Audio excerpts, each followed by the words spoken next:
So ayun na nga guys, pumasok ako dito sa trabaho ko na hindi nag-clay ng buhok, hindi ako nag-ayos ng buhok, lahat. Pumasok ako nang wala ngayon.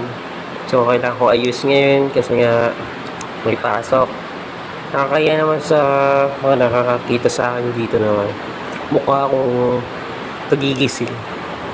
Isang araw nasabihan ako nung katabi ko dito sa showroom. Walk up like this daw. So okay lang. Gwapo pa rin naman kahit na walk up like this. Charot. Pero talaga naman salamat na lalo sa ginagamit kong sabon na mga scrap lang galing sa TikTok. Yun lang pala yung ginagamit ko sa mukha guys.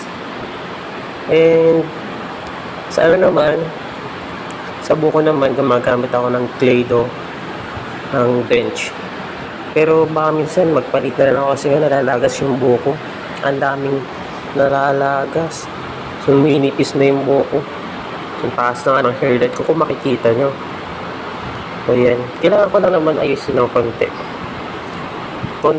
Bahagya. Pero siguro umabot na rin naman ng 5 minutes. Kanina ko pa naman yan inaayos. Kasi hindi talaga maayos guys.